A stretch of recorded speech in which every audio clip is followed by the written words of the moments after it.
போர்ல வரேன். வண்டி வராது இல்ல, லைட்டா எட்ஜில நிக்குது. இவர் முன்னாடி எட்ஜில எல்லாம் நிக்கல. இன்னும் வர சொன்ன வண்டி வரவே இல்ல. டேய் செப்ரியா பையா பாடு வண்டியை நவுத்துறா பொட்டை கூலி எதுவுமே பேசல. எடுத்தோடனே எங்க அம்மா மேல சத்தியமா சொல்றேன், எங்க அம்மா மேல சத்தியமா சொல்றேன். எடுத்தோடனே அந்த வார்த்தை பேசுறாங்க. எவ்வளவு கோவம் வரும். நிக்கிற வண்டியில இடிச்சா கோவமா வராங்க. இடிச்சனா பாருங்க, இடிச்சனா பாருங்க, இடிச்சனா கூட நீ கேட்டலாம், இடிச்சனா கூட கேட்டலாம். சரி என்ன சொல்றது? அவ்வளவு அடிச்சா நானே.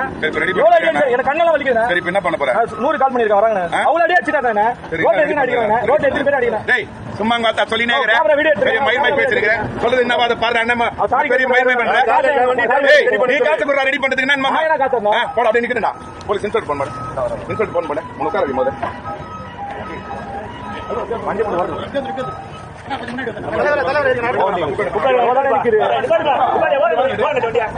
வண்டி எடுப்பா வண்டி சந்திர விட அவன வண்டி சாவியாங்க.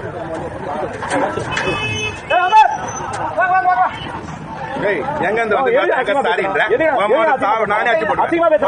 பேசுறேன் ஆனா நானும் அப்படிதான் பேசுறேன். நீ மயிரடா லவடே கபால் அம்மால திருப்பி அடிப்பேன். நான் வார்த்தை பெரிய மயிர் மாதிரி பேசுறேன். வண்டி இடிச்சிட்டு இல்லாம பருப்பு. வணக்கம். இந்த வீடியோவை நீங்கள் இணையதளத்தில் அதிகமாக பார்த்துருக்கலாம். ஏன்னா இந்த திமுககாரங்க வந்து அந்த ஒரு பையனை வந்து விரட்டுறாங்க. அதாவது அந்த பையன் அந்த வண்டியை உரசவே இல்லைன்னு சொல்கிறான். அப்படி இருந்தும் போட்டு அடிக்கிறான். ஒரு காவல்துறைக்கு முன்னாடி அறுத்து போட்டுருவேன்னு சொல்கிறான். இதை நான் எப்படி புரிஞ்சுக்கிறதுன்னு தெரியல. இந்த திமுகவுக்கு ஓட்டு போட்ட நபர்கள் இருக்காங்களா, அவங்கள்ட்ட ஒரே ஒரு கேள்வி என்னென்னா, இந்த இடத்துல உங்களுடைய ரிலேட்டிவ் யாராக வேணா இருக்கட்டும் அல்லது நீங்களே கூட இருக்கட்டும், அந்த நேரத்தில் உங்களுடைய ரியாக்ஷன் எப்படி இருக்கும்னு தெரியுமா? இவனுங்களை நம்பி ஓட்டு போட்டோமே இப்படி ஆகிப்போச்சு அப்படின்னு நினைப்பீங்க. ஏன்னா அதிமுகவுக்கு மாற்றாக நீங்கள் திமுகவுக்கு ஓட்டு போட்டீங்க, அதெல்லாம் ஓகே. ஆனால் இங்கே நடக்கிறது என்ன? சட்ட ஒழுங்கு எவ்வளோ கேவலமாக இருக்குது பார்த்தீங்களா? இவங்களோட ஆட்சி காலம் 2006 to 2011 சொல்லுவாங்க. ஏன்னா ரொம்ப கொடூரமாக இருக்கும், ரவுடிசத்தோடைய அக்ரூவம் ரொம்ப அதிகமாக இருக்கும்னு. ஆனால் இப்போ தான் நான் கண் கூட பார்க்குறேன், இவ்வளோ அக்ரூவம் பண்ணுறாங்களே. இவங்களை எப்படி திரும்பவும் ஆட்சி பொறுப்பில் உட்கார வைப்பாங்கன்னு நினைக்கிறாங்கன்னு எனக்கு தெரியவே இல்லை. ஏன்னா இந்த மாதிரியான சேட்டைகள்லாம் பண்ணும்போது கட்சி தலைமை ஏதாச்சும் ஒரு நடவடிக்கை எடுக்கணும், அல்லது தமிழ்நாடு முதலமைச்சர் ஏதாச்சும் நடவடிக்கை எடுக்கணும். இந்த வரைக்கும் எடுத்ததாக எந்த ஒரு தகவலுமே இல்லை. இது எப்படி இருக்குது?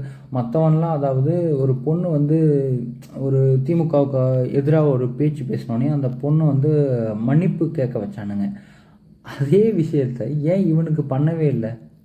ஏன்னா இந்த நம்பர் வந்து திமுககார், என்கிட்ட எவிடன்ஸ் இருக்குது, இதை பார்த்துக்க. ஏன் இப்படி சொல்கிறேன்னா, இவங்கள்ட்ட தான் கட்சி அமைப்பு, அதாவது ஒரு தலைமை சொல்லிட்டா இங்கே அடிப்படை தொண்டை வரைக்கும் கேட்பான். அப்படி இருந்துமே இவனுங்க இவ்வளோ அட்டகாசம் பண்ணுறாங்கன்னா தலைமை சரியில்லைன்னு தானே அர்த்தம்.